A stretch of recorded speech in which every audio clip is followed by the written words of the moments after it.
It's the Fightful MMA Holy Smokes podcast with Showdown Joe and Sean Ross Sapp. Joe, I am assuming that we are live. What's up, ladies and gentlemen? October 3rd edition of the Holy Smokes podcast. Yours truly, the unfortunately sick Showdown Joe. Give me a follow online at Showdown Joe. Of course, as always, joined by the infamous one himself. Two infamous Seans on this episode. First, we'll have Sean Ross Sapp, my co-host. Follow him at Sean Ross Sapp. We'll hear from Sean Pierson a little later on in the show. Had a conversation with him about a bunch of stuff from the mixed martial arts world. And there's lots to talk about on this podcast here. UFC 216, we'll give our thoughts and predictions on some of the bouts. Of course, Kevin Lee versus Tony Ferguson headlining that event. Mighty Mouse, will he make history if he defeats Ray Borg in this one here? Derrick Lewis versus Werdum. That's going to be a fun fight. Before UFC 216, Bellator 184 will go down in Thackerville, if I'm not mistaken. Dantas will take on Caldwell. Steve Kozola. If you haven't read the story on Fightful MMA about Steve Kozola, I definitely recommend you check that out. Daniel Straus is back. I mean, there's a name that people were thinking so highly of last year or so, but he's back. He's back in action. Chuck Liddell and Chael Sonnen. We're going to get down to the bottom of this one a little bit later on in the show. Of course, Conor McGregor having a weird statement, did a Q&A overseas, so we'll get down. We'll take a look at some of that. And then we'll see what happens from there. Lots to talk about, Sean Ross Sapp. How are you, sir? I'm good. It says our stream isn't live. Don't care. We're running it as is, hoping everything works out fine. If not, oh well. That's just the way we're going to do it. Because I'm not going to restart a stream that I've already started. So we're going to assume that this is the same process that worked last time where we weren't actually live. And then after the video ended, it uploaded the whole thing. So that's gotcha. The route we're going. Gotcha. Where do you want to start off? Man, well, we got this UFC show. I think we should probably talk about it. Yeah, well, it's kind of important considering that main event between Tony Ferguson and Kevin Lee. Before I get to that, actually, did you see the news that George Foreman tweeted out that he wants to fight Steven Seagal? Yes, I did. Would you pay for that and watch that? Because I know I'd watch it. Yeah, hell yeah, I would pay for it and watch it. Also, we are live now. All right, who wins that fight? Oh, come on. Steven Seagal taught Anderson Silva the front kick. Good point. Very good point. He taught Anderson Silva pretty much everything he needs to know about the world of mixed martial arts and competing in the octagon. So George Foreman would make him shit his pants harder than Gene LaBelle did. Good point. Didn't Gene choke him out? Didn't Gene choke out Steven Seagal during a stunt? I think he made him crap his pants, too. Yeah. Oh, well, unfortunately. Interesting guy. I've met Steven twice at UFC events, and it didn't last long.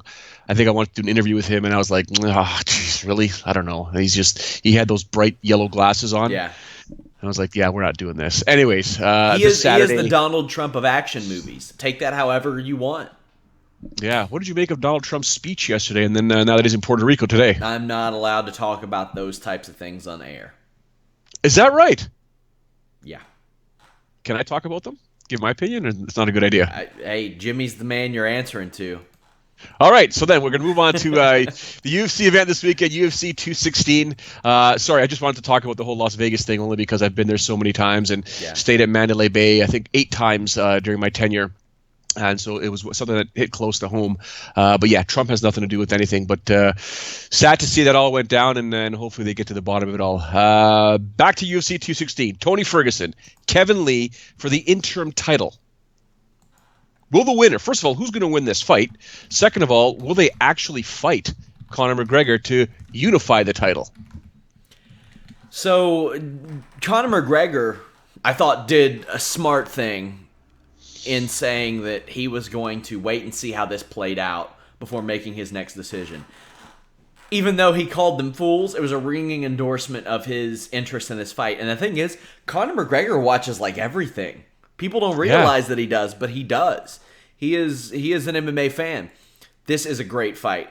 Now, I will say that the sooner that I don't have to hear a Tony Ferguson promo can't come quick enough, because it's the same thing ever. He's like, here's what you need to do, son. You need to do this. You need to fight these guys. You need to come defend the belt. That's what you do. You need to come defend the belt or vacate it. That's what people do. And I'm like, man, come on now. Getting a little tired of this. But there's so much to this fight. Kevin Lee has incredible reach for his size, and that can't be understated as it pertains to him being a wrestler, Joe. Because he has that really strong power double, one of the best in the division's history, and his reach helps a lot with it, because when you get that power double, so much of that is being able to clasp your hands and then push through. What we see him do with that power double often is not just drag somebody down or slam somebody down, but he'll pick them up and throw them down away from the cage. That way they can't use it to crawl up. They can't use it to roll off. They can't use a lot of that stuff. He's very open. It doesn't restrict his leverage when he tries to set up that rear naked choke. We see him go from the body lock a lot. And one of the things that I saw in his fights before is he doesn't just use his arms when he's taking somebody down. He'll use his feet, his thighs, his hips, everything to gain a little bit of leverage and basically teeter-totter somebody to where they are completely off base. It's a really nice combination of wrestling and judo that we don't see out of a lot of people. But his game is dragging you down and choking you out. He goes bicep and forearm on his rear naked choke. He doesn't go across the throat. He goes carotid arteries. And he hides and disguises it really well, because a lot of times, especially with Chiesa, you would see him blocking because he was afraid of getting punched in the face. And it's like Lee knew what was up. Now, that was a controversial ending to that fight, obviously. But when you don't know if a punch is coming or if somebody's going to snake the arm in, that says a lot about the guy that you're facing, because he disguises it very well. That's what Lee does. The question is, does Lee have the experience to overcome a Tony Ferguson, Joe? That's the challenge, because Tony Ferguson's going to bring that heat. Kevin Lee brings the heat no matter what, but Tony Ferguson, no matter what he does, always finds a way to win, with the exception of one time. I mean, that fight, we can always go back and talk about that Lando Venata fight that kind of rocked him and really proved, holy smokes, like, you cannot underestimate any opponent. Not that he's going to underestimate Kevin Lee, but Kevin Lee has done a fantastic job getting to this point here, despite that controversial victory versus Michael Chiesa. Kevin Lee showed a lot in a lot of his fights, especially his heart being rocked. Who was it that he fought before Michael Chiesa? Francisco Trinaldo, who basically rocked him in that first round. Kevin Lee was in a lot of trouble in that fight, yet came back in the second round only to finish him off with a rear naked choke. So Kevin Lee's got heart, and his heart's going to be tested, in my opinion, against Tony Ferguson, who just finds a way of hurting people, pounding them anywhere the fight's going to take place. Like you said, for Kevin Lee, he's got to get that takedown and get the back. I mean, that you could say that about any fight in mixed martial arts when you talk about grapplers, because you want to get the back no matter what, because that's the dominant position. But that's what Kevin Lee will likely be trying to face and try to overcome with Tony Ferguson, who has this impeccable way of moving forward and using his angles. But the experience factor will go to Tony Ferguson. This is a guy that should have been fighting Khabib Nurmagomedov, who arguably can be considered the best in this division, even though Conor McGregor is the champ. So it's a big step up in competition when you think about it for Kevin Lee. Will he be able to handle it? Of course he will. Will he emerge victorious? We'll see on Saturday night. So Tony Ferguson is an interesting fighter, because he's got this lateral movement that deceives his opponents into thinking they have a much better range on him than they really do. And when they don't, they'll miss a lot. But when they do, they close the distance and then they get shredded open with elbows. We've seen that time after time after time. And the thing about Tony Ferguson's elbows that I really like is how he steps through with them and almost delivers like a pro wrestling forearm smash. Like, it's more on the outside of the elbow than it is the point of the elbow, which is really cool. He moves forward without compromising any power, which is something that a lot of fighters haven't really mastered, and it's hard to master because you're moving forward. Sometimes you're off base. Sometimes you're leading with the wrong foot, but he almost bounces. And when he bounces, he's able to plant, whether it's his left or right foot. He's ambidextrous in that regards, and it puts his opponent off balance because they're either trying to back up or they're getting in the pocket. They're eating an elbow. His unpredictability and his ability to make other people unpredictable is something that you don't see a lot of in MMA. And you can pull a Darce out of anywhere. Like, some of the entries that I've seen him pull Darces out of are just really unbelievable. He adapts well, and he doesn't restrict himself. If he thinks an Imanari roll is going to get the job done, he's going for it. Like, if he thinks that will put him up a little bit, he's diving for that leg. He'll cartwheel out of stuff. And out of an Imanari roll or a cartwheel, he'll end up grabbing a Darce out of it. And I'm like, how does that happen? Yeah, he's fantastic. I like the way he slides with his footwork as well in the stand-up realm. He's got a nice little slide both ways, which causes problems for opponents because it's not something they're used to seeing in training unless you bring in a specific partner to replicate Tony Ferguson, which most guys will do anyways if they're going to be fighting him. The real question, though, is not just who's going to win this fight. Will they fight Conor McGregor next? Because it's an interim title fight for the right to fight the champion. And that's technically what interim titles are for. So with the winner emerging victorious on Saturday night, I can't see there being a rematch. Anything can happen. Let's not kid ourselves. It is the UFC. It is mixed martial arts. But I cannot see a rematch after this one here. I think we'll see a winner come out, and then they've got to be smart afterwards. Call out Conor McGregor accordingly. But will the next opponent for them be Conor McGregor? I think Nate Diaz is the next opponent for Conor McGregor, and you could do that as a lightweight title fight. I wouldn't because of the unpredictability of Nate Diaz, but yeah, Conor McGregor is a special character. Everybody says that he's got to defend, he's got to defend. He doesn't have to. He can do whatever the hell he wants. It's just the situation that he's in, and he has the power. He has the negotiating power, and he's utilizing it. I love that he said he was going to be watching this fight, because that was the right thing to do for business. It was the smart thing to do. Hey, if you're going to have 20-something famous UFC owners and none of them are going to tweet about it, at least the champion is. So, yeah, absolutely correct. Kyler James just on the live chat. By the way, guys, live chat top right of your screen. We'll try and get to some of your comments as we get there. Tommaso Mark says Nate doesn't deserve a title shot. I don't think anyone on this show right now disagrees with you, but unfortunately it is the money fight for Conor McGregor and for the UFC. That's the bottom line. Kyler James says Tony Ferguson comes off as a real douche. Yeah, those promos, man. It's like when he was on Fox and he was telling Kevin Lee who he needed to fight and what he needed to do. I was like, man, it doesn't work. I'm not buying it. It wasn't good. Also, the funniest part of that interview was Kevin Lee saying, "Can I get a real journalist in here?" No, you can't, because Fox Sports fired them all. Yeah. Who do you think's winning Saturday? Because this is to us, this is a big fight. It's not going to be a big fight to casual fans or anything like that, but this is a real high-level fight. Big time. I think Tony Ferguson does emerge victorious. I think he's going to win this fight. Yourself? It's hard for me to go against Tony Ferguson, but somehow I think Kevin Lee gets it done. Wouldn't surprise me either way. But then again, it wouldn't shock me in the least to see him get Darce choked. And I wouldn't be surprised if Kevin Lee gets that. Well, yeah, I got what you're saying. Yeah, I mean, anything can happen. It's high level. It's high-level mixed martial arts, and hopefully it's not a boring fight because they begin to negate themselves and they don't take risks. It is 5 rounds. Don't be surprised if they've got to pace themselves. Yeah. Obviously, it's 5 minutes. It's not going to be something they're basically used to at 3 rounds for the most part, and to compete. Now, they both have competed in 5-round fights, but at the same time, Lee and Kieso was 5 rounds, right? Yes. Yes, okay.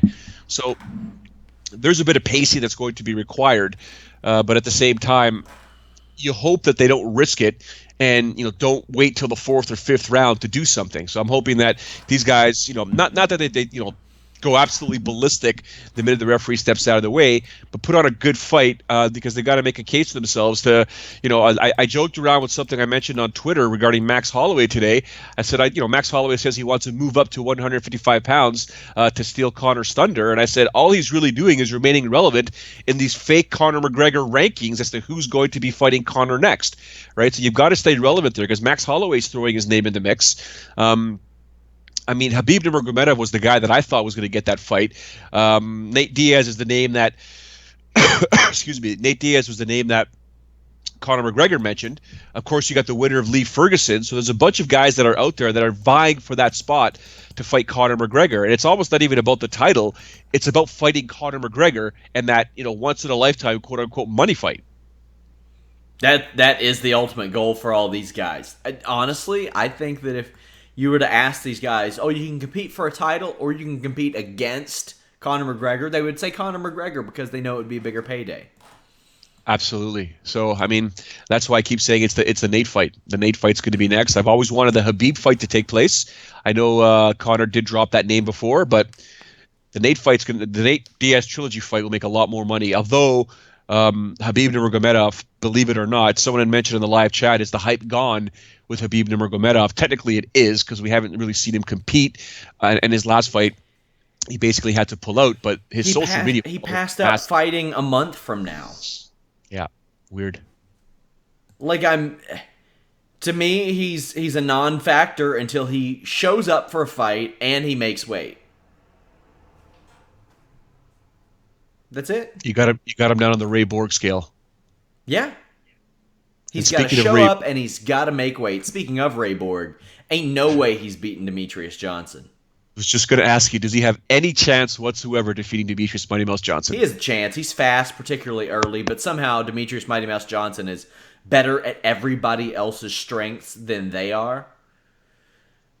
This fight probably shouldn't have happened anyway. It should have been Sergio Pettis. But no, I don't think Borg stands much of a chance. I'd put it. I think Conor McGregor had a better chance to beat Floyd Mayweather than Ray Borg does to beat Demetrius Mighty Mouse Johnson. True.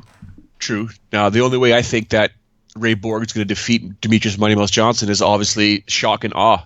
That perfect punch lands. The perfect punch lands, shocks Demetrius, who isn't able to recover, and Ray Borg has enough time to go in there for a finish, beat a TKO or submission. Well, Demetrius Johnson says he's going to finish him in the 4th round.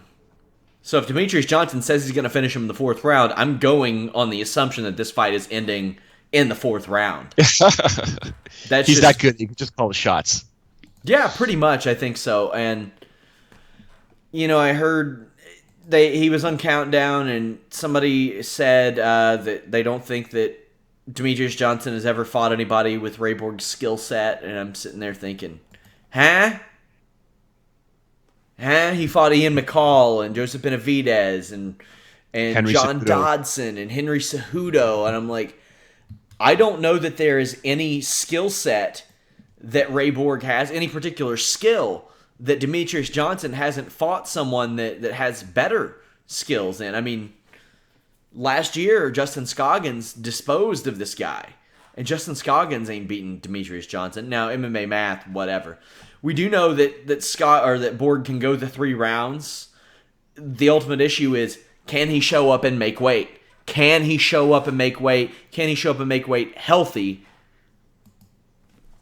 Or is my social media going to be blowing up? I was going to ask you, what's your relationship like with Ray Borg? Is he coming over for a barbecue dinner anytime soon? Hopefully not this week.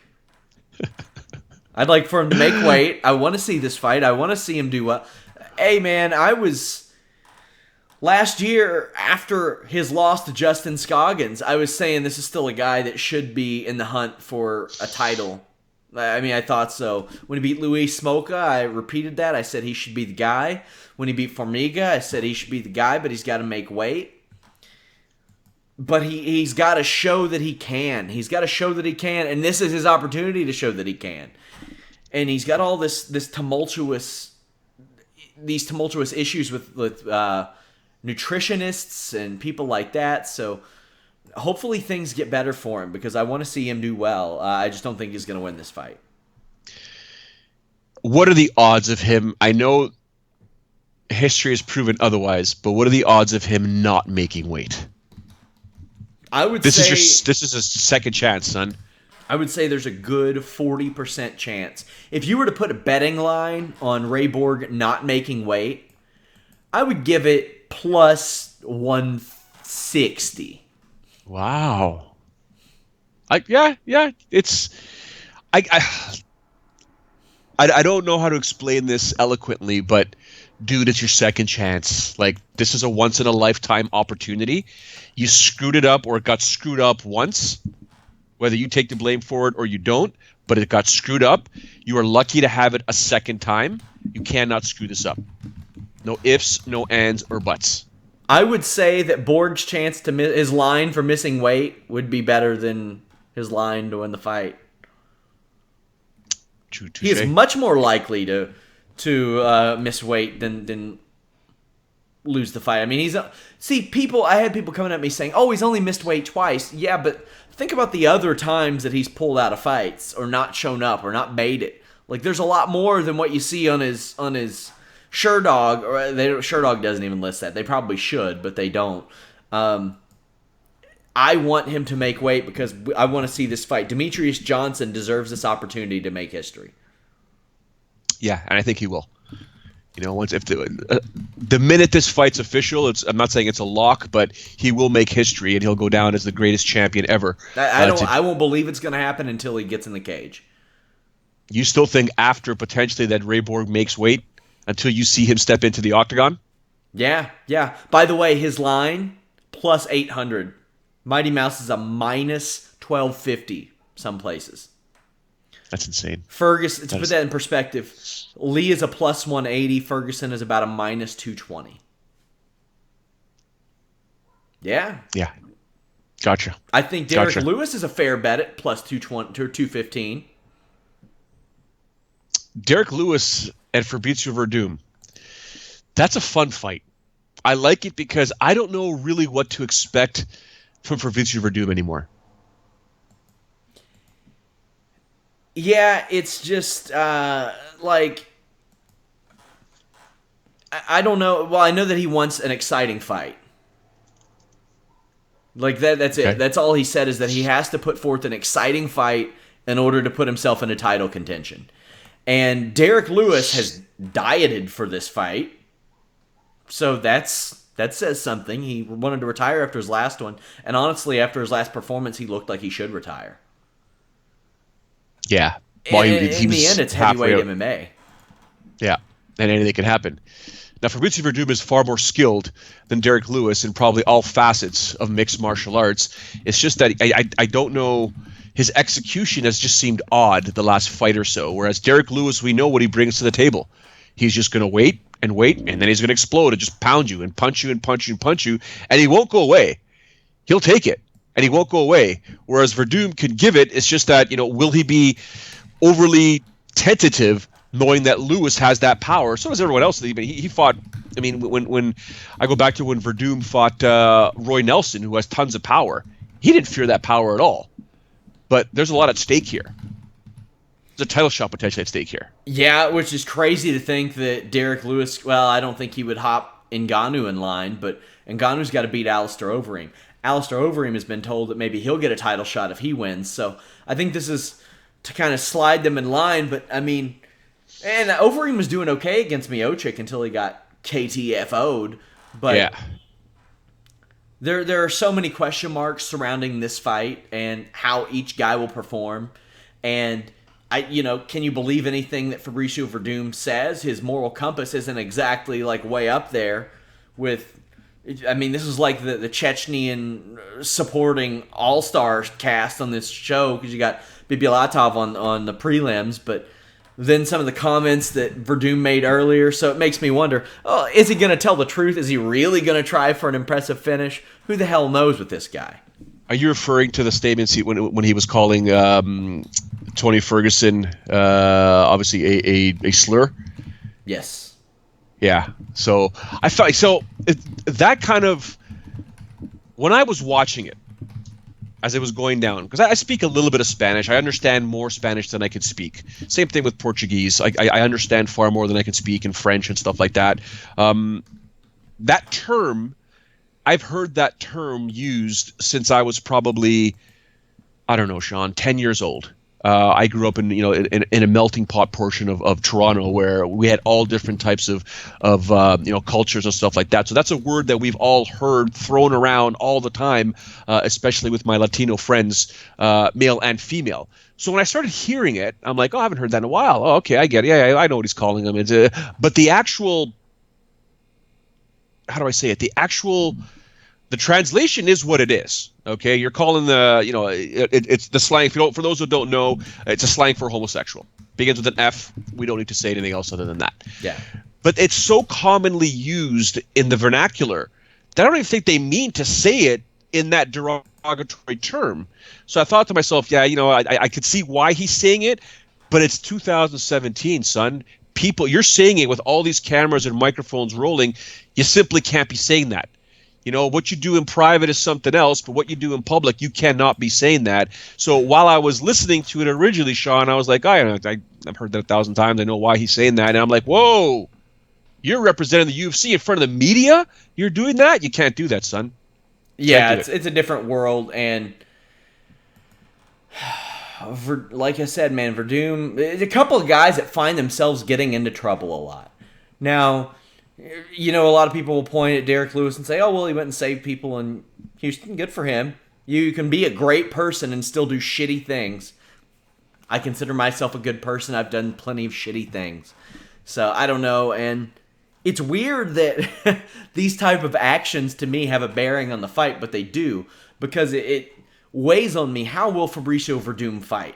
He says that he wants a finish, but can I believe anything that he says? Is he sincere in anything that he says?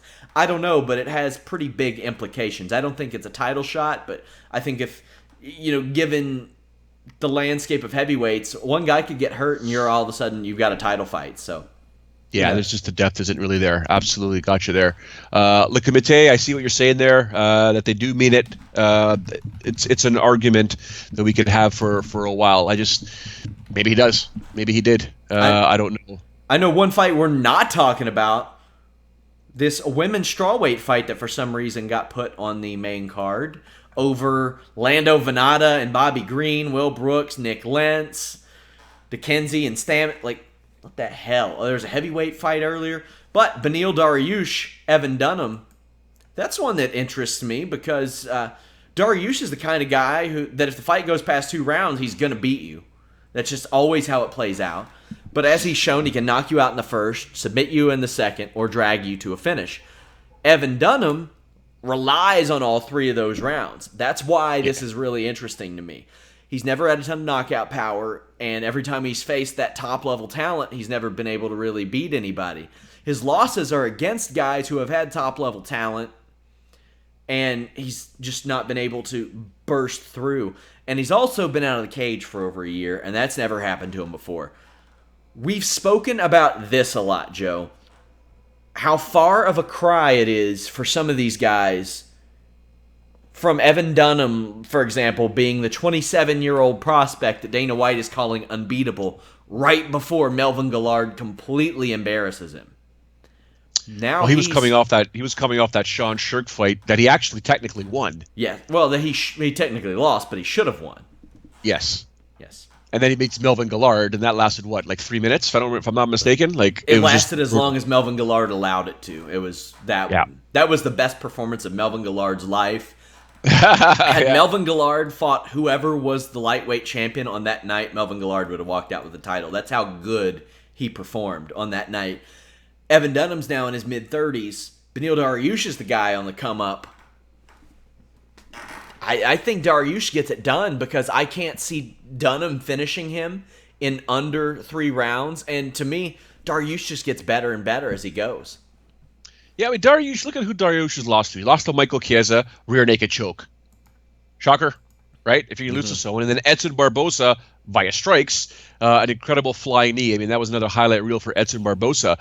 He's been in there with some tough guys. He's beaten Michael Johnson. He's beaten Jim Miller. I mean, he's got the caliber to stay with the top guys in the division. It's just that this division is so thick with talent that you cannot lose. I mean, Beneil Dariush was a guy that we were all talking about as a potential title contender, someone in the mix with a few more wins. He goes on, defeats Vic, defeats Magomedov, 2 good fighters, and then runs into Edson Barbosa. I tell you what, man, if Evan Dunham weren't in the UFC, he'd be in Bellator headlining against a Pitbull brother every month. Surprise, surprise. Hey, by the way, that women's fight, Kalindra Faria is the Titan bantamweight champion. She's great. She's fantastic. I want to wish her the very best. Well, she's taking someone on short notice because Andrea Lee was pulled from the fight. But Mara Romero Borella is tough. But obviously, bias aside, I am rooting for Kalindra to win this fight. Why is she on the main card? Why is this fight on the main card? It's a flyweight fight. Lando Venata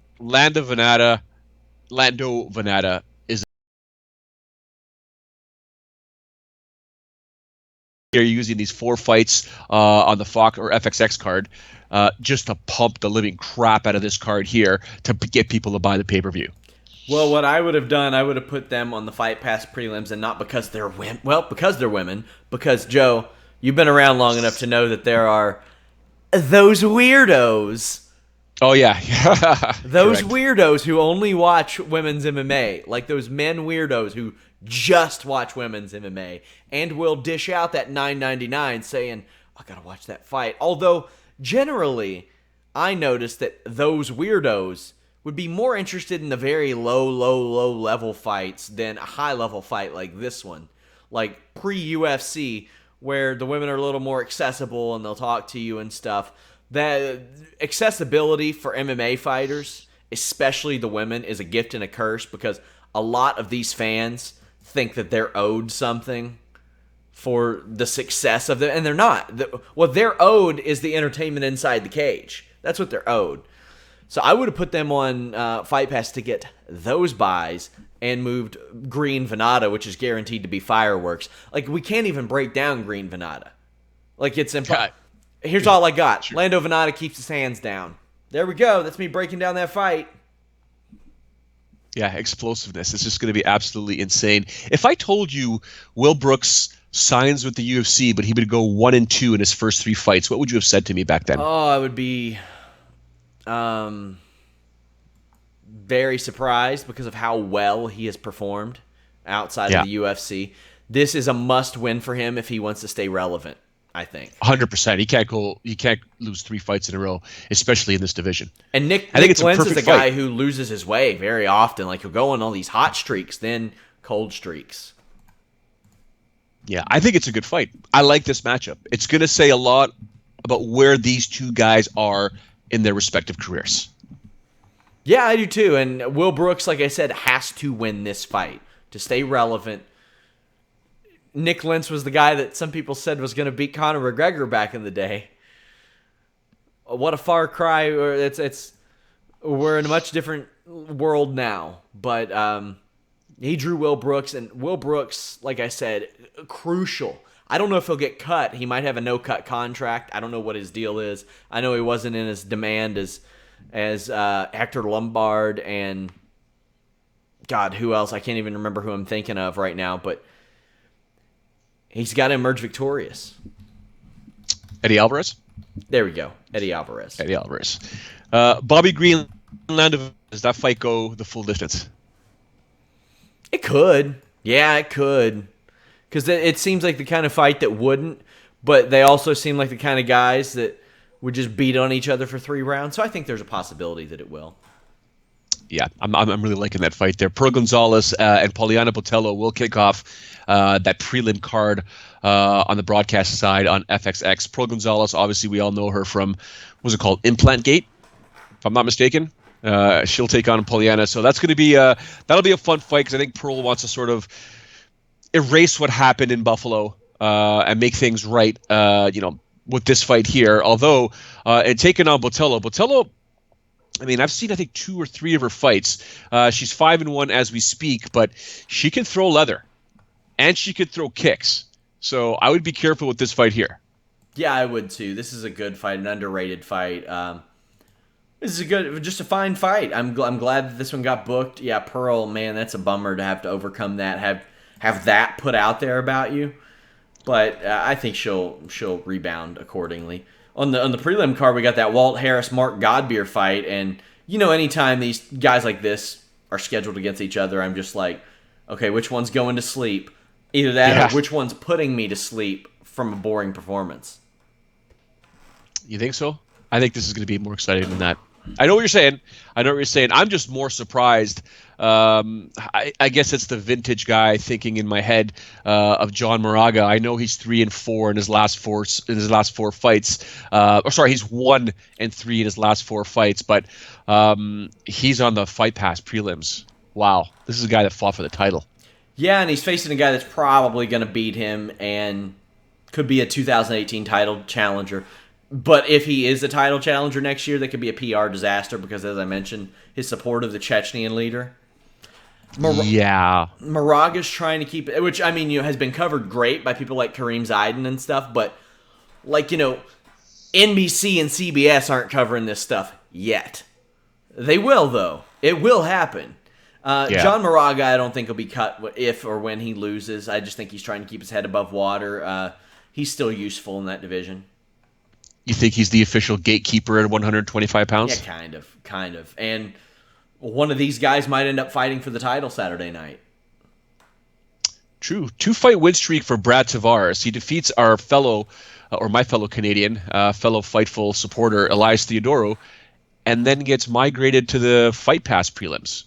Are you surprised at that? He's taking on Thalas Leitis. Nah, that's a good fight, too. I like that. That's a fight that could have happened, years ago, and it still would have been good. But I think it's even better now at this stage of their careers. So I'm interested in that. Also, got my eye on the Schnell Beltran thing because, if you're a flyweight on this show, you're just sitting there waiting for Ray Borg to pull out. If you are a flyweight on this show, you don't target 126 pounds. You target the championship weight.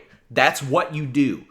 So if you are Moraga, Schnell, Beltran, Bibilatov, you target 125 or 124.9. That's what you got to do.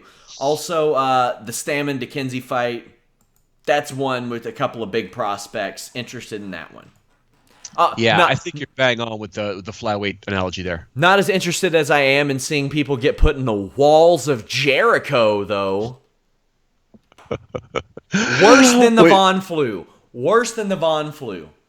That I can concur with. That you will get no argument from me, because who are we kidding? There were times when I used to roll back in the day, early. I'm talking my goodness, late 90s when I first started jiu-jitsu.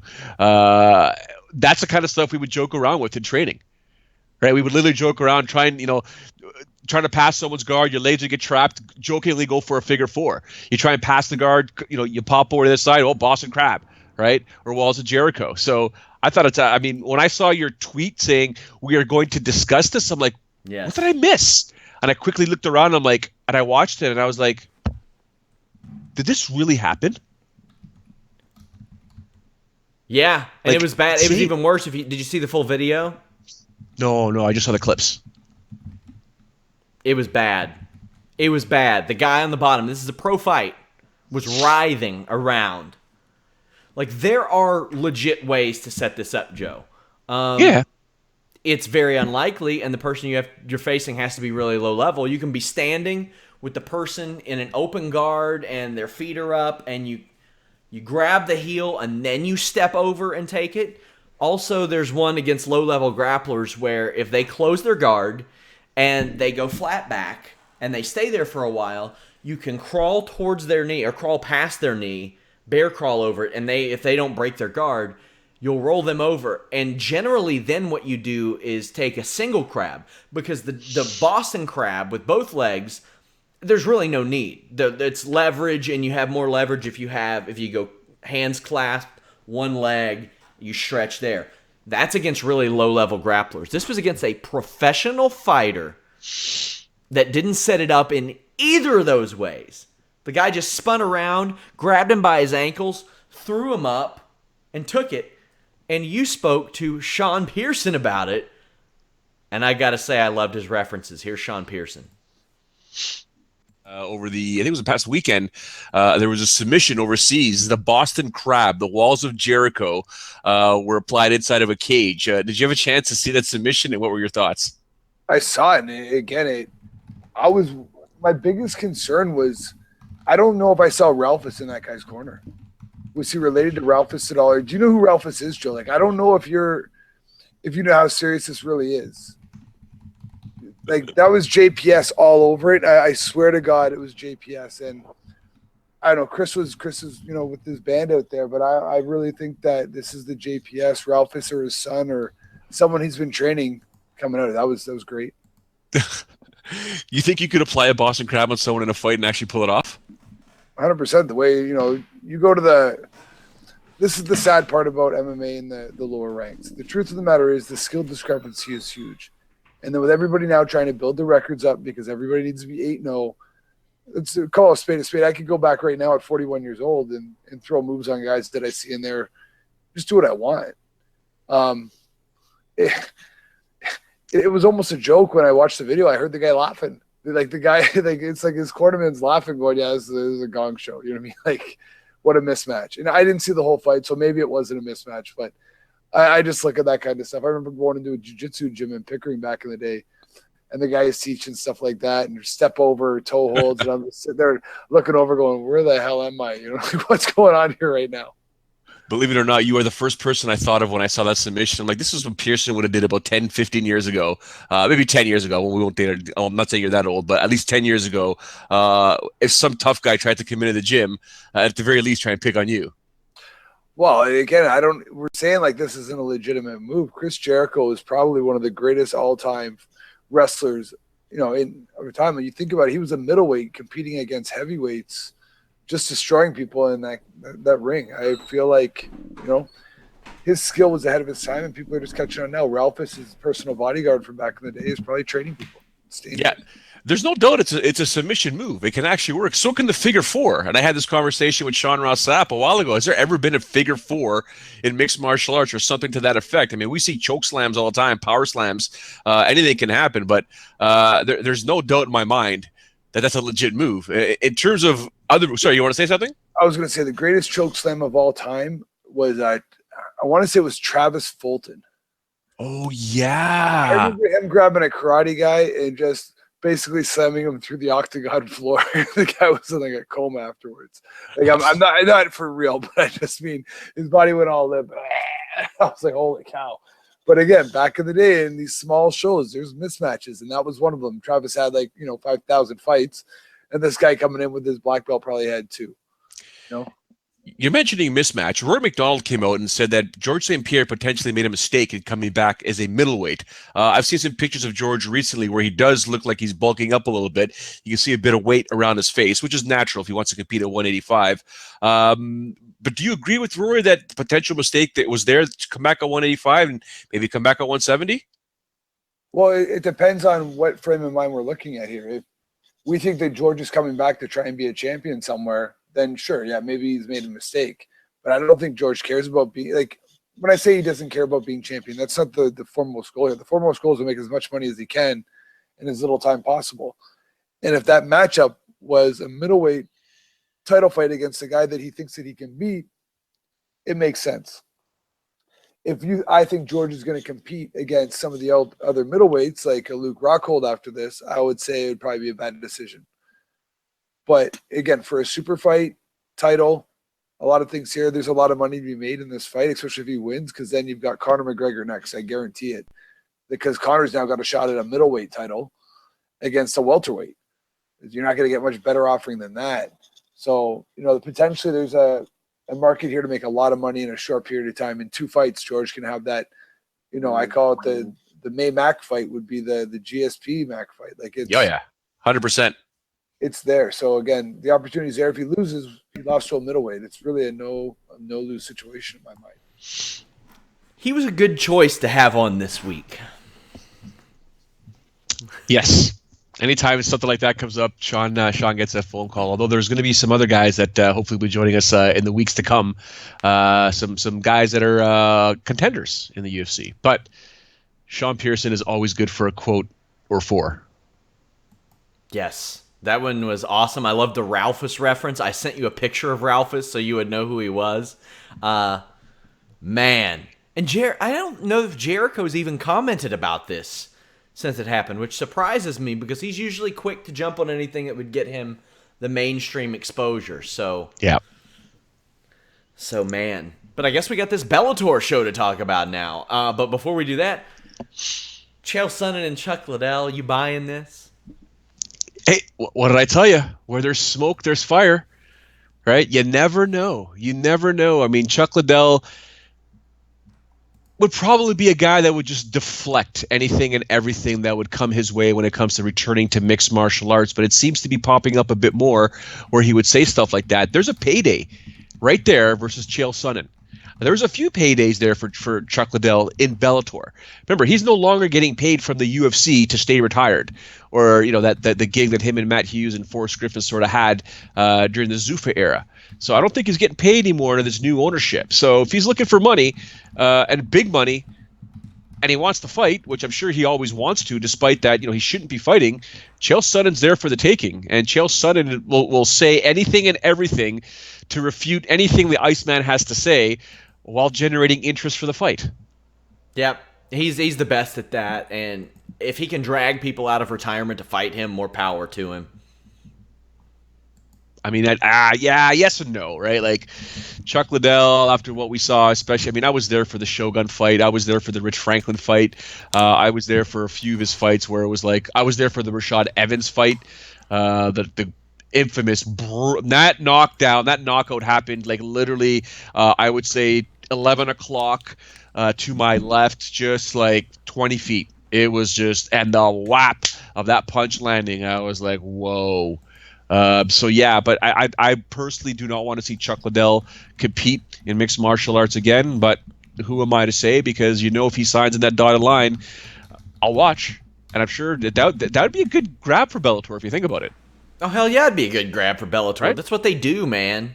Yeah. That is exactly what they like to do, and if they can do it, and they can safely, and I say that as in a man's probably getting knocked out or hit dozens of times as best I can, but safely, then do it. Sure, why not? If it gets eyeballs on the product and yeah, that's exactly it. Can you quote that, tweet that? Yeah, it's absolutely scary. It's iffy. But if that type of fight though, Sean, those types of names, do you think Bellator is doing a good enough job? I'm going to say no, or not as much as I thought they should, but do you think they're doing a good enough job to take advantage of these big names and using them to also promote their existing quote-unquote talent that are higher up in the rankings that should get promotion and get eyeballs on them? They're putting together better cards upcoming. Like this Friday's got a good card. It doesn't have a big major name, but then Bellator 185, they got Gegard Musashi on the show, and then they put Heather Hardy, Brennan Ward, Dave Rickles, Liam McGeary. King Mo was supposed to be there, but he got hurt. They got Bader and Phil Davis on a show. Then they put the women's flyweight title on there. They put Zach Freeman on there. They put Ed Ruth on there. I thought that was smart. They could do better. They could always do better because they have so many of these names, but they just never fight. And that's something that Rory McDonald has expressed frustration with, just fighting rarely. And he's like, I didn't come here to, for them to pay me this much, but me sit on the sidelines. I want to keep making money. Yeah, that's just proof of who Rory McDonald is, because that guy there just loves to fight. Yeah. He would look for any excuse for a fight. I've known Rory since he was, a teenager. This kid loves to fight, but he did have some beef with Bellator in stating exactly what you just said. I didn't sign here to fight once a year. I want to fight more. He also stated in a recent interview that, the whole thing for him was Bellator to come to Canada, to hold events in Canada, and it's going to happen after he defeats Douglas Lima. He said, because once I'm the champion, it's going to be easier for them to sell a show here in Canada. I'm not so sure, unless you return to the same spots that you came to originally when you came to Canada, because I don't know how big Bellator would be in Montreal, where Rory is currently living, and or in BC, where he's currently from. Right, in the Toronto, the Greater Toronto region, where they had a show up at Rama, which is about 2 hours north of Toronto. It's on a Indian Reserve casino. Yeah, I could see it happening. You could fill the house because they're going to give away tickets no matter what. But I don't know how big Bellator would actually be, and I can tell you that Rory McDonald isn't that big of a ticket seller in my parts. Right, he's not George St. Pierre, although Rory McDonald's a fantastic talent. He just doesn't have that cachet in that name. Well, they would have to go there to see. That's the thing. Ultimately, You have to go there and see, and I'll look up and down their roster right now, and let's see who they got. From Canada, slim pickings. Very slim pickings. It's Rory, Julia Budd, Holly Lawson, Valerie Letourneau. 4? Which, sometimes for Bellator, 4 is all you need, because then you fill the prelims full of just locals. So that could be possible. Yeah, but man, you got to come with, you got to have a little, they'd probably sign like David Loiseau or somebody like that though. Oh, And Dave will sign the dotted line. Dave wants a fight. Just to throw him on there, they would probably do that. I could see them doing that too. Yeah, Loiseau wants to fight Matt Hughes. Not now, but did before Matt Hughes. I was gonna say, what an asshole. No, not now. Before the train incident, it was something he was talking. No. David's a good guy, but I was saying before the train incident, he was like, I'd come out of retirement to fight Matt Hughes for sure. That'd be a great fight. And then that happened, and he's, no, that's not a good idea. Yeah, no, not a good idea. But Bellator is having an event this weekend, this Friday. Champion Eduardo Dantas taking on Derrick Caldwell in a bantamweight title fight. This is a good fight. It's an underrated fight, an underappreciated fight. Although the guys in the main card here basically all fought each other on separate cards, or basically a Bellator, was it 178 or 176 or something like that? Yeah. But they all recently fought on April's Bellator card. But here you go. Caldwell, he finds himself in a title fight against Dantas. Yeah, I think Dantas emerges victorious at this. We have interviews up and exclusives up with Straus, Caldwell, and Kozola from this show, so check those out on Fightful.com, guys. Use those forums over at Fightful.com. Our live discussion, I want to see you all chatting in there. Leave a comment. What do you think about a fight before, during, after, whatever. Definitely join us there, and of course subscribe to us, iTunes, Stitcher, YouTube, because we will talk about this show briefly after the UFC 216 post show. Caldwell, the thing that interests me the most about him is his body type. He is a bantamweight that is the same height with a longer reach than Daniel Cormier, undefeated heavyweight Daniel Cormier. Crazy. So he's going to be able to get leverage in ways that we've not seen. And he really only had a hiccup against Joe Anglo, and he immediately won. It says a lot about him that he was like, let's run that back right now. I'm getting that back. Then I'll fight for the title. Yeah. Because they could have put him in a title fight before that. He was like 6-0 in Bellator or 7-0 in Bellator or something like that, and beat Joe Warren and Sean Bunch and Rafael Silva. But the Warren one was the impressive one when he put him to sleep in 3 minutes. I think this is more of an underrated challenge to Dantas than we're seeing. I think this could be a Cody Garbrandt situation or almost like a Luke Rockhold situation where a lot of people don't see it coming. And then all of a sudden, it's like, oh, damn, he's that good? He's that good? Well, maybe we should have seen this coming. I think Caldwell can get it done. Dantas is actually younger than him. Caldwell's facing somebody who's younger, but has twice the experience. Weird. And something that I always wonder is, like, how much of their wrestling career did that take out of a guy like Caldwell? Physically. What does that do to a person? Because when you get 10, 15 fights deep into an MMA career, you see that drop happen in a lot of these guys. Yeah, you're right. That's what I'm looking for. I've always thought about wrestling, Olympic wrestling, collegiate wrestling, whether freestyle or Greco-Roman. I've never really seen the numbers, but concussions. How many concussions do these guys average? Or girls average over their tenure in wrestling from when they're kids all the way up until, if they make it through, whether they become Division I or not, just in college, university. Yeah, and Caldwell's only 29, so I don't know when we'll see that from him. Yeah. But I mean, he's, like I said, he's a big bantamweight, one of the biggest there have ever been in the division. Yeah.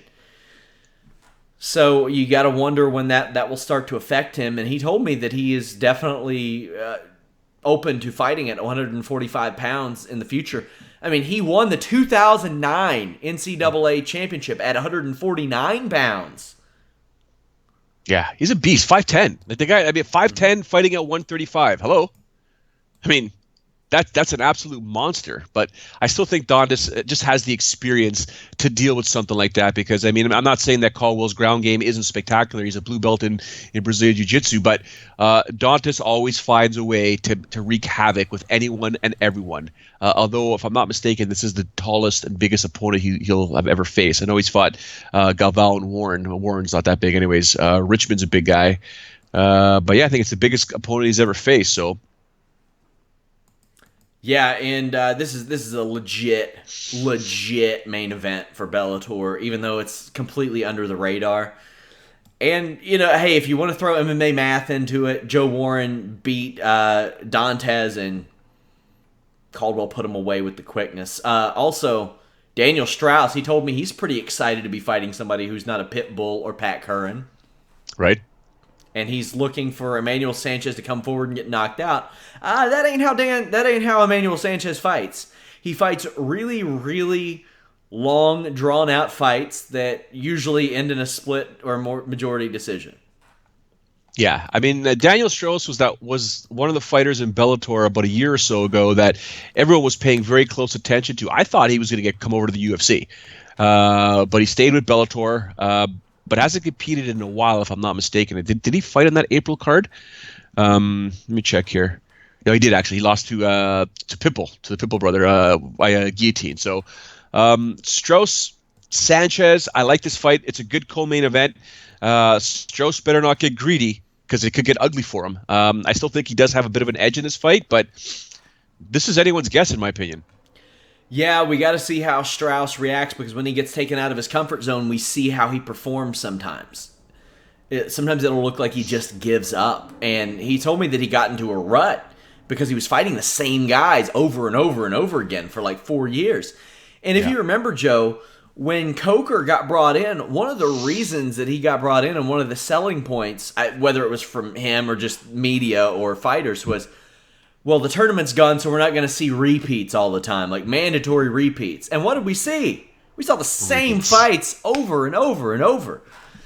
We saw the graphic hand injury that he had, the surgery that he had last year, and he told me that it has its days, but that he is he's still feeling good as it pertains to a fight. A comment in the YouTube chat says, is there a Fightful broadcast Saturday night? Yes, there is, right after UFC 216. We are coming at you live. Daniel Straus is one of these big question marks. He is in his mid-30s in a division that he has had trouble making weight at before. When's he going to move up? Will he move up? He had to cut his hair. I was just going to say, yeah, why not just move up? Because he'd get thrown in there with a Pitbull brother and have to fight him 4 times in a main event of a show. That's why. You can't escape. You can't escape. There is none. That's too funny. Absolutely. Pat Curran taking on John Teixeira. Why are you laughing? I'm just waiting for both of their opponents to pull out so they can fight each other on this show. Oh, can you imagine? Yeah. Can you imagine? But yeah, Pat Curran taking on John Teixeira. I like this fight. Pat Curran was he's coming off 2 straight wins, but he's 500 in his last 4 fights. He lost to a Pitbull brother, lost to Daniel Weichel, and then he comes back. He defeats Sanchez and then Karkanian. So, problem is he hasn't competed since May of 2016. It's been a long time since we've seen Pat Curran compete in the cage. That always has me a little worried, although the conversation that we have all the time about ring rust and ring rust is fake and blah blah. But it is what it is. Whereas, his opponent Teixeira, he's coming off a loss against Weichel as well, or off of Weichel, but he was on a crazy run before that loss. So, jumping back on the horse. That loss happened in April. Before that loss, he hadn't lost since 2012. Right? So he's dying to get back in there. It's just weird because Pat Curran's only 30, and I associate him with his cousin so much, because his cousin in like 2007 was looking like one of the best fighters in the world for a while. Like, he got beat by Hatsuhioki, nobody else, but Jeff Curran has been around since like 98, and he's still fighting on occasion. Like, I think he fought last year in VFC. But Pat Curran's been fighting himself since like 2008, so it just seems like the Curran name has been around forever. I'm just waiting for them to throw out another cousin somewhere. His last 2 wins, Curran's, Georgie Karakhanyan and Emmanuel Sanchez. That's a couple of good wins to have at this stage in your career, when a lot of people thought that maybe he was on the downslide. But maybe he wasn't on the downslide, because his losses were to Pitbull, Straus, and Weichel. So, I mean, sure, fine, whatever. He's still a player in that division. And honestly, I think he could be a player at lightweight, too. You got this log jam at featherweight. To me, it's a deep division. It's a deep division. And if I'm Curran, Straus, I'm thinking, you know what? Maybe I should just move to lightweight just to get away. Yeah. Just to get away from it all. Curran taking this long off is, that is concerning. But he was supposed to fight Teixeira in December, so I mean, it's not like he's been sidelined with one single thing that's like put him at like an ACL or something. He was going to fight in December, but I want to see how this hashes out. And God, please don't rematch Straus and Curran. Just whatever you do, don't do that. Yeah, the fight kicking off the broadcast is Joe Tamagalo taking out Leandro Higo. I like what Bellator is doing in this, though. It's 4 fights, 2 divisions.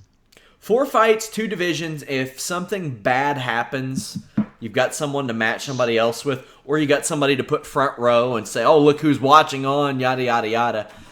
And as I mentioned, with the Steve Kozola-Carrington Banks fight, that's one to look out for, guys. Regardless of who wins, that's one to watch out for. Carrington Banks is a grinder. He's undefeated. He is the type of challenge that Steve Kozola needs. And Steve Kozola is the type of challenge that Carrington Banks needs. Carrington Banks has only fought 6 times, but he was a Black Zillions project. A product. Beat CJ Keith, beat Jake Roberts. His fights generally go to decision. Meanwhile, Kozola is putting people to sleep and doing it different like the weight first, classes. Doing it the first, second round. He put old Jake the Snake to sleep earlier this year. And I interviewed him, and he's a great interview. He's well-spoken. He's energetic. Joe, listen to this trajectory. In March 2014, he fought at featherweight. Yep. He won in the second round, knocked a dude out. In May, just 2 months later, he jumped up 25 pounds to fight at welterweight. He knocked the dude out in a round. A few months later, he drops back down to 155, knocks the guy out in a minute. If that doesn't get the eye of promoters, I don't know what should. But then he had trouble getting fights in Bellator and World Series of Fighting, which could show you how terrible some matchmakers can be. Because if you have a guy who fought at 3 different weight divisions over a few months, and you can't find a fight for him, that's on you. That ain't his fault. That's on you as a matchmaker. So I want to definitely compliment whoever's putting together this Carrington Banks fight, because it's a good fight and one that you got to watch out for in that lightweight division, Joe. In your conversation with him, though, did he not mention that he got rid of his manager or his management company? Yeah, he moved on to Tiki, I believe. Tiki Gosen. Yeah. So, yeah, first, I mean, I'm just trying to think of it from a matchmaker's perspective. You've got a guy that can fight in 3 different weight classes who did it in between March to October. So you've got tons of options for the guy, but then you reach out to the manager and then you go about your daily business, taking care of all the other fighters on your roster. And before you know it, the card is here. And then you go back to the manager, hey, man, what's going on? And there's no reply. You go back to what you're doing. So I feel bad for Steve. And I wonder, it's partially the matchmaker's fault. If you really want a guy, you got to pick up the pace and find out. I mean, Joe Silva, I'm pretty sure, would bypass the manager very quickly if they're not replying and get to the fighter if he wants to fight. Right? But yeah, I'm glad Steve got rid of the management. Whoever they might be great guys, girls, I don't know. But now that he is where he's at, I mean, we need to keep an eye on this guy because Kozola, like you said, he's 8-0. And he has finished everybody. Putting people to sleep. That's the thing. Yeah. At that division, any of those 3 divisions, if you're doing that, that's something to keep your eye on. That's a Mike Perry thing. He touches people, they start to go to sleep.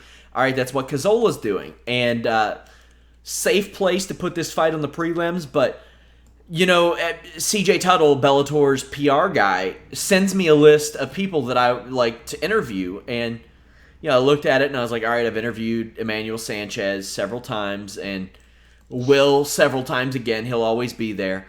I looked at Daniel Straus. I've interviewed him. I want that interview. He's a local guy. I looked at some other guys, but then I saw Steve Kozola, and I didn't know a lot about him. And then I researched him, and I watched his fights. And I said, that's the type of guy I want to interview and I want to establish a relationship with on a professional level, because I get the feeling it's going to be a good idea to know him. And then when I spoke to him, and I encourage you guys to check out that interview. It is up on Fightful's YouTube. He gets it. You hear it, he gets it. The last person who had that experience level or lower that I heard and I spoke to that got it, Kimbo Slice Jr. Yeah. Yep. So, I mean, like, and is he doing much right now? No, but he got it. You could tell that he listened and he's been paying attention for a long time. He got it. Steve Kozola gets it. He's one to watch out for, guys. And just for Daniel Straus and Pat Kern and their opponents, the future is Aaron Pico. You need to be careful if you want to fight him. If you either want to stall that hype train, because eventually, if you stay in that division, you are going to have to fight Pico eventually. And Pico is, like you said, he's taking time. He's taking his time to eventually get that title shot. So we'll see where all that ends up. But pivotal fights definitely on Bellator's main card on Friday night. Looking forward to watching it and breaking it down on Saturday night as part of our double coverage as well with UFC 216. You mentioned, if you look on the YouTube page, you look on the Fightful MMA page, Conor McGregor's plans. We sort of touched on it earlier on. We know he loves to watch fights. We know he always says he's going to watch this. He's a huge fan of combat sports in general. What are his plans? Because he actually came out and did say that wouldn't be surprised if Nate Diaz, number one, prices himself out of the trilogy fight, and number two, if he got a rematch with Floyd Mayweather, it'd be the easiest fight of his life. Well, he said he wants to do it in the MMA world, and he said he wanted to fight Paulie in an MMA fight too. Yeah. Both smart propositions to make, albeit completely unlikely. He's really smart about how he does his media because he doesn't do the rounds anymore. He makes everybody come to him on like a yacht or something or in a gym, and it becomes an event. And I know that we got 5 stories out of him talking for a half hour. Okay, well done. He is smart to assess the situation because Conor McGregor can be a star maker. Nate Diaz was known before, but let's not pretend like this fight didn't completely, like, that elevated Nate Diaz into a new stratosphere. Big time. Nate Diaz is a celebrity at this point. So, and good, he should be. And the thing that I like about Nate Diaz, it was almost a self-fulfilling prophecy because there was a fighter that we had on our team, and he kind of had the Diaz trait, and I was like, you're asking for some stuff before you really deserve it, before you've really earned it. Well, Nate Diaz did that for a long time, and then he got it. Do you remember when he called out Conor after that Fox fight? And a lot of people were like, you're crazy, dude. Yeah. You're crazy, dude. I said that.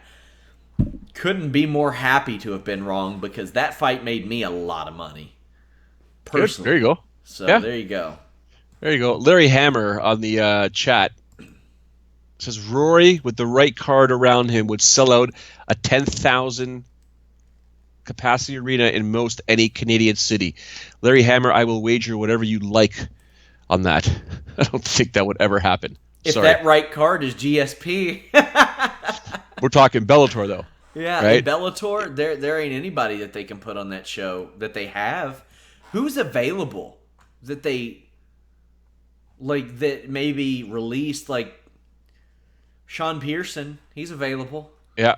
Well, he was originally signed to Bellator. Was he? Yeah.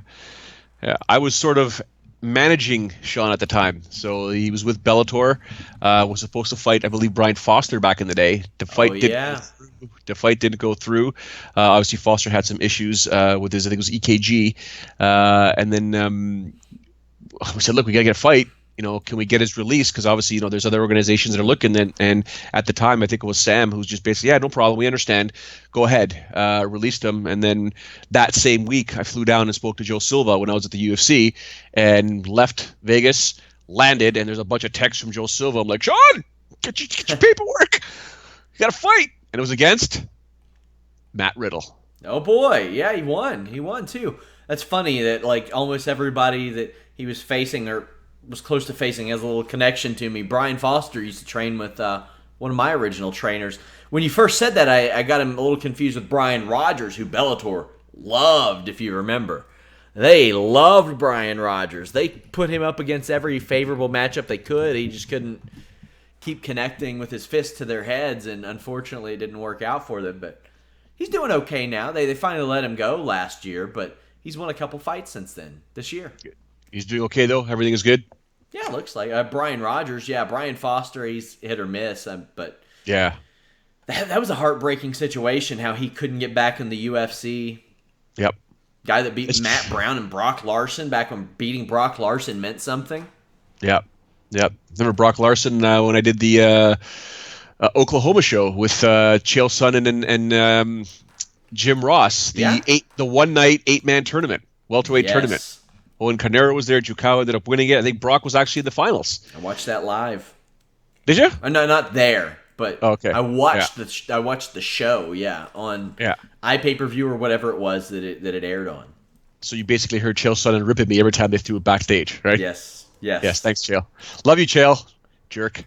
Is what it is. Anything else you want to talk about before we wrap this up?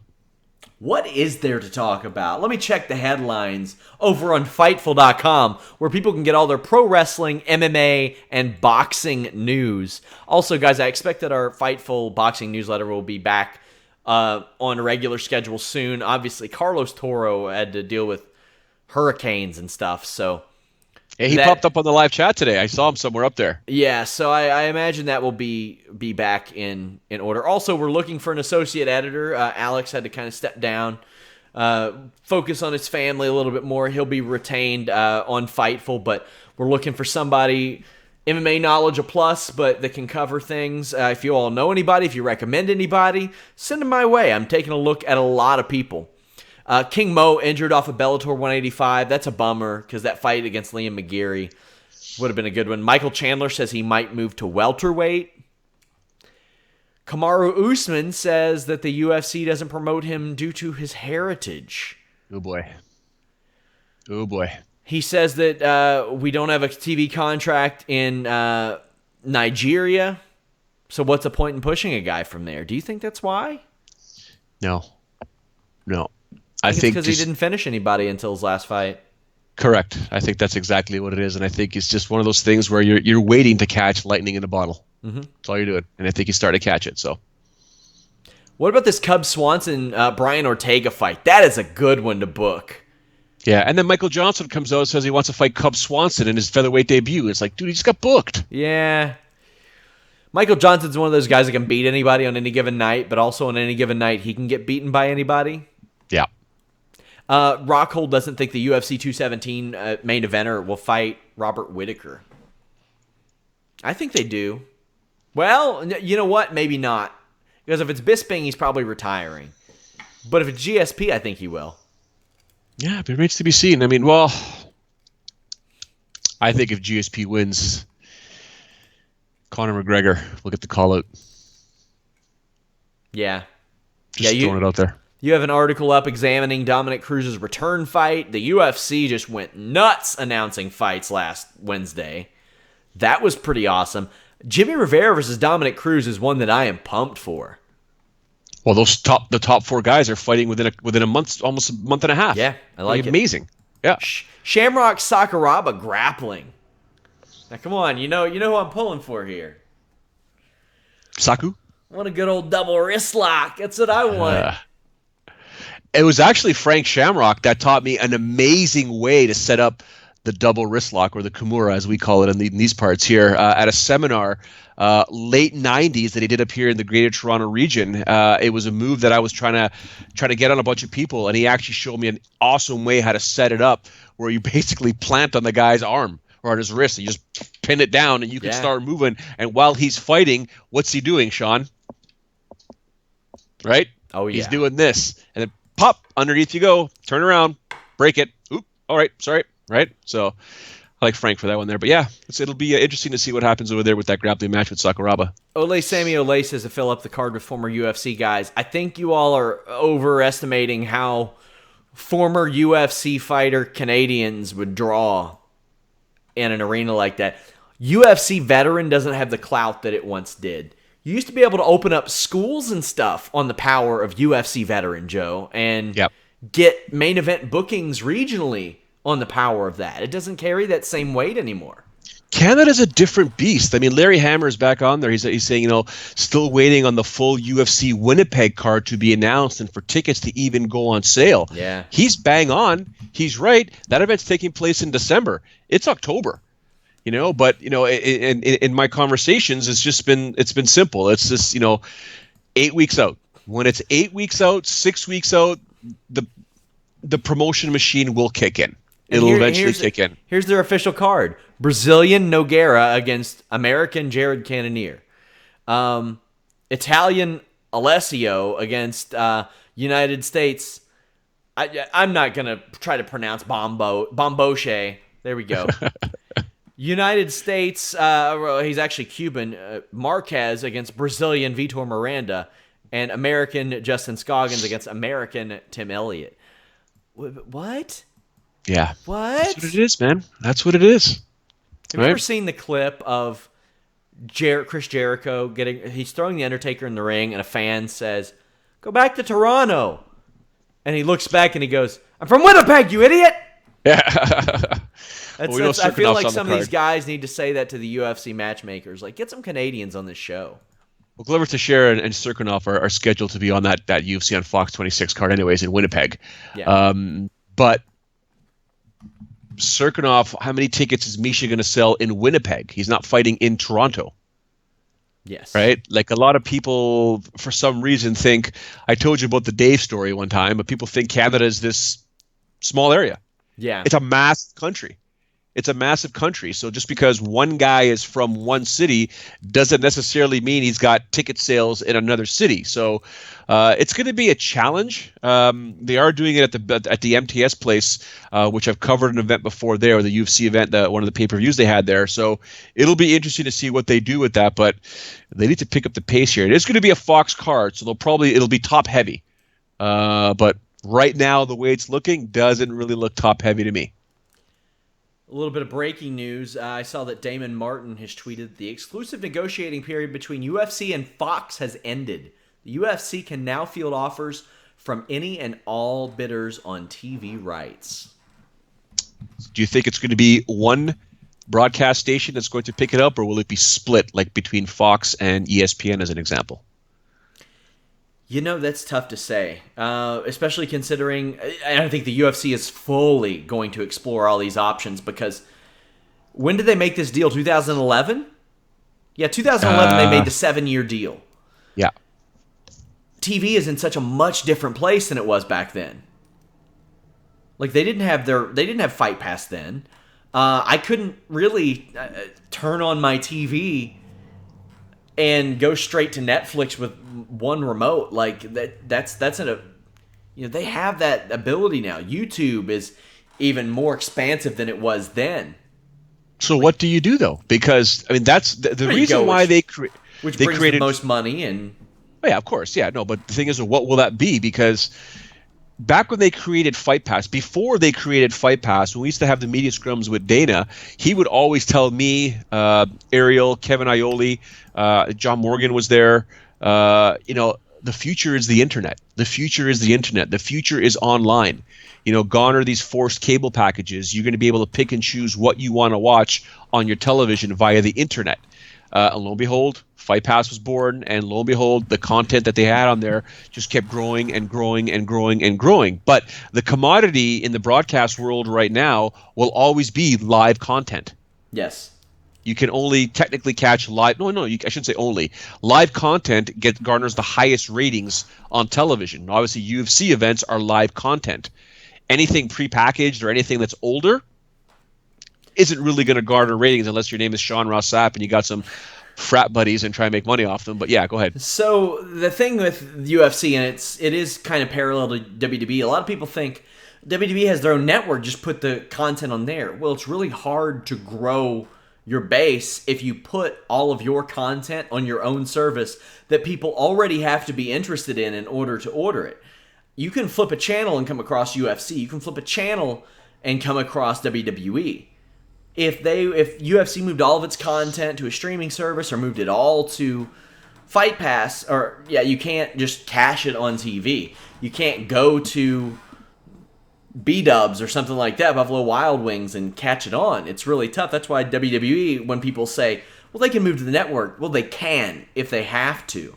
But it's very hard to grow that way. So I think that's going to be a major factor. Guys, please subscribe to us. iTunes, Stitcher, YouTube. Leave us a thumbs up. Please visit Fightful.com. We are still growing, especially on the MMA side. We want to bring on new names. We want to do new exciting things, and your support is crucial in that.